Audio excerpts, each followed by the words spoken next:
as promised, we do have our guest for the evening. This man is no stranger to cool radio. However, this is the first time he's been in the Maximum FM digs. Nonetheless, this man is a very, very knowledgeable man when it comes to basketball, hip-hop, and pop culture as well. He has worked with so many great artists within the city and has also worked with so many promising young athletes in the city who have come up and played in the NBA. Names like Corey Joseph, names like Tristan Thompson, Thon Maker, you name it. He's interviewed them all, and any type of basketball event in general, whether it's NBA, whether it's G League, whether it's a Pee Wee League, you will see my man at those events because that is how much he loves basketball and how much basketball is integral into this country, whether some entities will tell you that it is or that it isn't. Ladies and gentlemen, I'm talking about my man Drew Ebanks, CEO of On Point Basketball. Thanks for having me, D. Appreciate it, man. It's good to see you again. It's been a while. It's been a minute, man. It's been a minute. I know we've all been busy, just handling, the regular day jobs, what have you. But at the same time, we got to keep the hustle going, man. But thank you for coming in that regard. Let's get into this, man. So, like you said, man, it's been a while since we've seen each other like on the Cool Radio platform. So what's the On Point brand been up to in the last little while? It's been crazy busy. Just continue to grow the brand, get the name out. Get the word out about what we're doing basketball-wise. What haven't we been doing? I mean, obviously, we're trying to get our content picked up, pick that up a little bit on the video side. Mm-hmm. We've been doing our written content on the website side. That's been going fantastic. Right. And just, again, trying to create awareness for Canadian basketball. This summer, we actually started our own Pro-Am, Summer Pro-Am at the Pan Am Center. It was fantastic. Mm-hmm. Team On Point, we had a team in there. We won the championship. So it was even doubly, good for us. But it was fantastic just to have a lot of the pro guys playing from overseas, mm-hmm. and a lot of the amateur players too, mm-hmm. That play here in Canada, that play in the States, come back. Mm-hmm. And it was a 16 league, much success. We ran it in July and August. Mm-hmm. And hopefully next summer, we're looking to get a apparel and clothing deal and a shoe deal. Mm-hmm.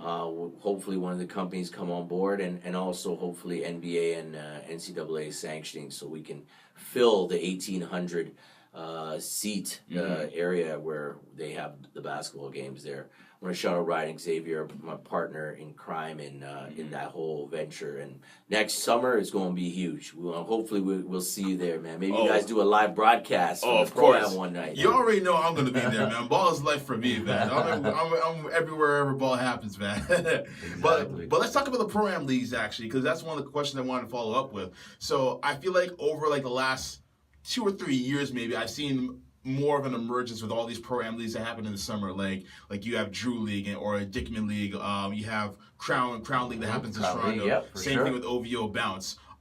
What do you accredit to like the resurgence of summer league ball, basically? Well, years ago, the players, when they played overseas, all our players, mm-hmm. they either stayed where they were during the summer, or they went back to their American, whatever their alumni school they went to. They would go back to Oklahoma or Syracuse or whatever and play with them. And now, because of the Pro-Am leagues, the first Pro-Am was the Made Pro-Am. Mm-hmm. That was a few years ago. I was a part of that at the beginning. That kind of morphed into the Crown League, which put on by Nike. Mm-hmm. And then obviously there was the GTA Pro-Am that was out the West End, Mississauga side. That was on for a couple years. I've supported all these leagues. Mm-hmm. We got the train coming through. Yeah. I've supported all these leagues. We're real, folks. This is real right here. And then I decided to start my own because there was an abundance of players that couldn't get into some of those leagues. So I was like, you know what? There's obviously a demand. Players don't have enough spots. Right. So let's start it. But I think, again, it's more because these leagues have started now, the guys know they can come back during the summer and really continue to play at a high level. I mean, the play that you saw, in the Crown League was incredible. Mm-hmm. Made took that one. A great season. Guys like Kelly Olynyk, participating. That game winner was crazy. Yeah, Dwight Powell. I mean, you name it. A lot of people. That game winner was insane. It went viral. Mm-hmm. And we had guys in our Pro-Am like Deshaun Pierre and guys that are playing over in Europe. Unfortunately, guys like Daniel Mullings took a little break off, but he's a guy that's played in the Pro-Ams. as well. So it's just a proliferation of basketball in every single aspect. Now let's talk about the Canadian ballers for a second. I've noticed over the last few years, like let's say like 2011 is when I started noticing, a lot of our Canadian players have been within the lottery. So like you've had guys like Tristan Thompson go number 4 overall in 2011. You had Anthony Bennett go number 1 in 2013, I believe it was. Yeah, Andrew Wiggins followed that up at number 1 in 2014. And Andrew just got 150 He got cakes. paid. Yeah. He got paid. 150 cakes. Keep getting them checks, boy. Yeah. Oh man, that's crazy. I think Can't even imagine that kind of loot. he needs to transfer that currency into that. And that's from US this dollars. It right? is. It is. It's over 200. Oh, looks that like. he's good. He's good. But yeah, we've seen him. We've seen guys like Dwight Powell in the lottery. We've seen guys like Jamal Murray in the lottery, Yeah. what have you. However, I noticed last year that there weren't too many of our guys in the lottery. Maybe in the lower half of the draft, basically. Do you feel as though a lot of Canadians that we do have, like whether they're in prep school or they're in uni or doing like a year or so in Europe, do you think they're just kind of biding their time until like the next draft comes along to see what their stock is like? Well, I mean, we got talent coming out the yin yang here in Canada. This summer, I don't, if people weren't aware, for the first time we have a world champion in terms of basketball. The under 19 men, they took that world championship, beat the States.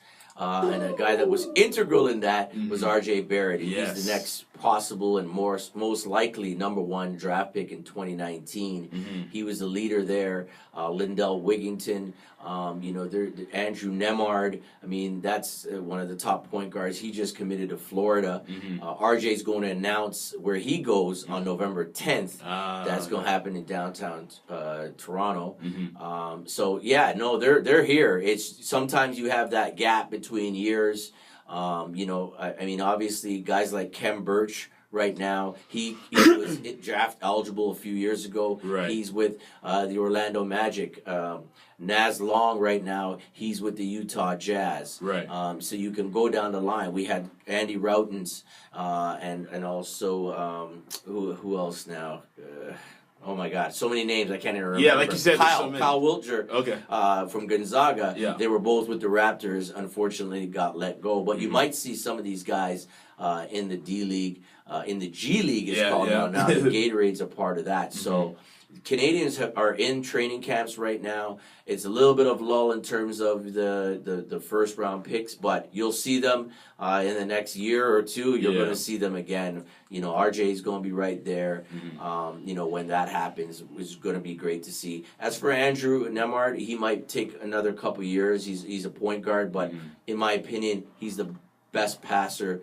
Possibly, now I got to look at Teodosic of Clippers. He's been throwing some bullet passes lately. My I've been goodness, impressed. because I would say Andrew's the best passer in North America right now. Yeah. But he's right up there. He's up there. Teodosic is crazy. But Andrew, in the high school ranks, I think he's one of the best passers out there, and he loves that part of his game. And his younger brother, Ryan, as well, is coming up. So much talent. A few years from now, Elijah Fisher, he's the phenom that 13 or whatever he is, dunking already.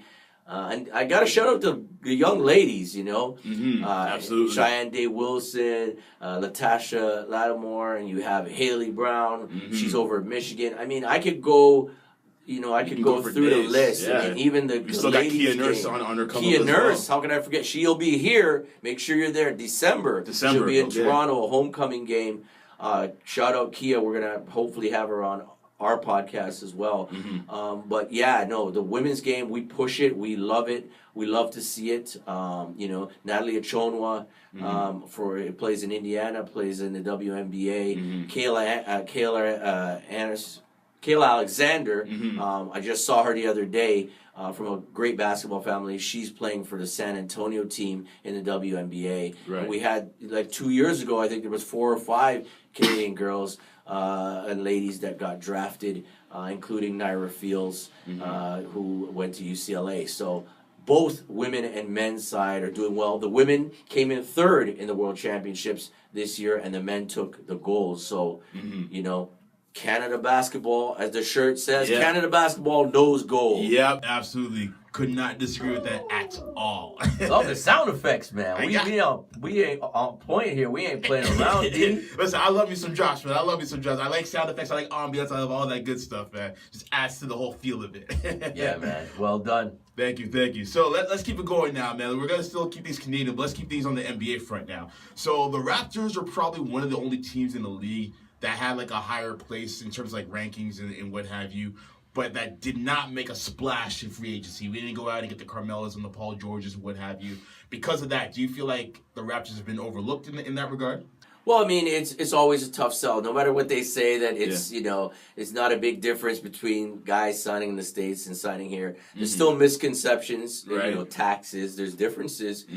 Simple things such as not having ESPN and things like that, are a factor. So no, they didn't really make a splash. Obviously came back with Lowry, DeMar's here, Ibaka, re-signed for a very relatively good deal. I think he's a key. I mean, he's a guy who really needs to step up. I think he needs to play a little bit tougher. He neits to get to the basket a little more, mix it up, and not just settle for outside shots. Yeah. But as of what they have right now, they're going to be a young team. I mean, there's the guys coming off the bench. Yeah, it's like 25 and under, basically. Oh, my goodness. Powell just got his deal, so he's one that people love. I think he was one of the draft steals when he came out. Oh, yeah, for sure. Incredible player. Obviously you got guys like Pirtle, Siakam, Van Vliet, who these guys I had a chance to watch because we covered the 905 last season when they won the championship.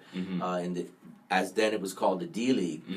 We have great young talent coming up. Yeah, OG's already on the floor. OJ's on the floor. Nope, they didn't think that was going to happen. That was a pretty good pickup. Yeah, I was shocked. Yeah, because I think like what the scouting report was saying, had he not been injured, he would have been like a lottery pick basically. Yeah. So I think Masai kind of viewed him as like a diamond in the rough possibly because of that. So we'll see how that goes with the Raptors as well. Yeah, we'll see what happens there. I mean, obviously, the people are kind of down on Bruno right now. He had a tough summer. I love the guy. Great guy. He had a tough summer. He had a little incident with Team Brazil. Kind of got tossed there. Didn't want to come back in the game. Right. It's just a sign of maturity, and I'm sure it's some frustration on his part because, he obviously they had him projected to do something around now. It's taking a little longer, but I'll tell you that championship game, the final game of the G League series last year, he really stepped up right from the beginning. Not only on offense but on defense, he was zoned in. Okay, and I think he was a major factor. You just want to see him simplify the game, do little things, play defense, hustle. Don't try to do too much at the NBA level. Pick a few things and do them well. Eventually, you'll get to the point where you can show what you can do offensively. Right. I think for him, it's don't rush the process, so to speak, as opposed to trust the process. Yeah, exactly. And speaking of that, Joel Embiid. Oh, wow. Steal. I mean, steal. My man has played 30 games, I think. Hey, all power to him. Easiest the TV money's ever. There. I think there's a clause in there. I don't know exactly. Depending on, I guess. Yeah, depending on how many games he is injured, some of that money's guaranteed. I think maybe like 50% or something like that. Okay, so at least they've covered themselves. But my goodness, I mean, the dude. I got a chance to see him up close at the Hoop Summit some years ago, and I tell you, his talent is incredible. Very, very talented player.